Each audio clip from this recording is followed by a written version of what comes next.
Hello and welcome to episode 59. Now, we are going to talk about insulin resistance and how it's a hormonal issue. A lot of people don't see it like that, and how it actually leads to PCOS, prediabetes, and how it is so hard for people that having insulin resistance to actually lose weight. So, if you have been thinking about, okay, I am doing everything right. I am watching my calories. I am doing this high intensity workout. I'm doing all of these things and my body is not responding. Maybe this will bring you some comfort. You're not imagining it. And no, you're not failing. There's a lot of physiology in it. Insulin resistance is not just a nutrition issue, it's a hormone issue.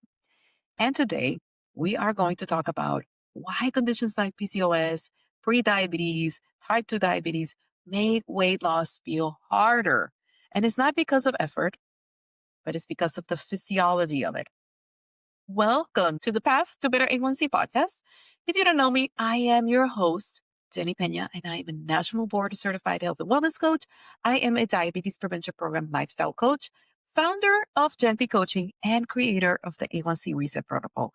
That is my 12-week signature coaching program designed to help busy professionals improve their insulin sensitivity, lower their A1C, prevent type 2 diabetes, lose weight, and build sustainable habits that support their overall health and wellness. And that is without extreme diets and without burnout.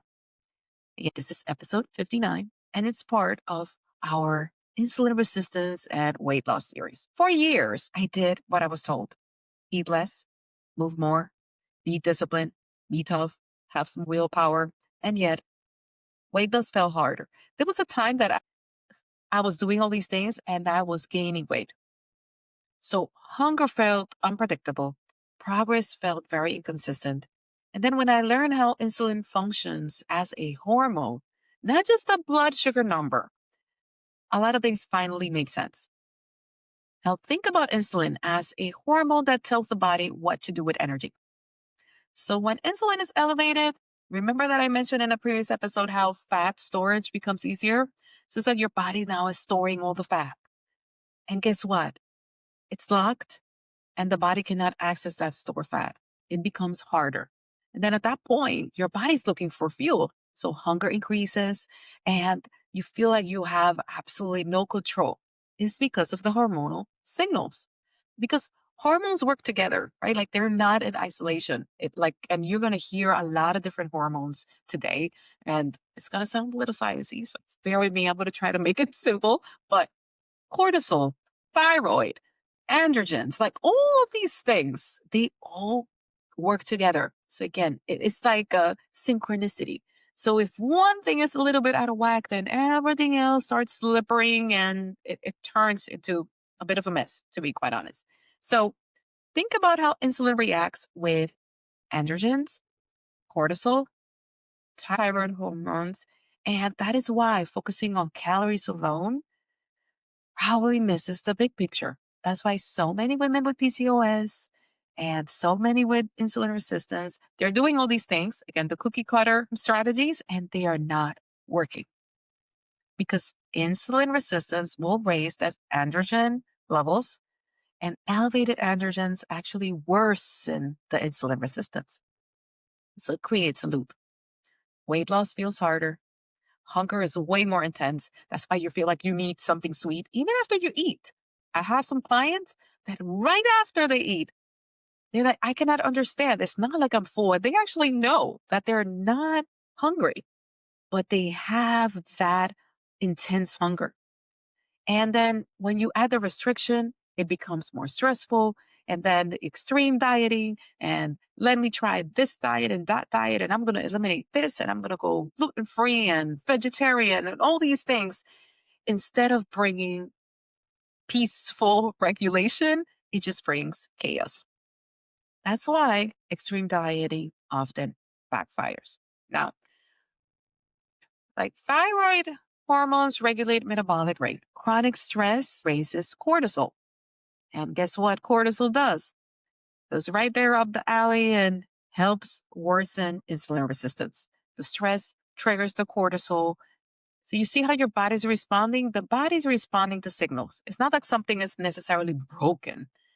Your body is just responding to all of these signals. So I would say for insulin resistance and to improve and to make sure that you balance lifestyle first. And then there may be supplements that you can talk to your doctor, your practitioner about it and explore. But start with lifestyle foundations. They matter. And I'm going to sound like a broken record. Balanced meals, consistent nourishment, having quality sleep, finding tools so that you can manage your stress. And then, when appropriate and guided by your doctor, please don't just go randomly and buy supplements. Talk to your doctor about it, especially if you're taking medications. If insulin resistance is not addressed and it keeps building up, weight loss is going to feel harder. And then you're going to hear about metabolic syndrome.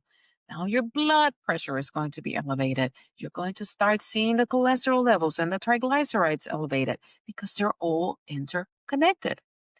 And if it brings you comfort, I want you to think that, yes, maybe it's hard and maybe you're punishing yourself. I want you to know that it's not because of your lack of effort. Yes, calories in, calories out count.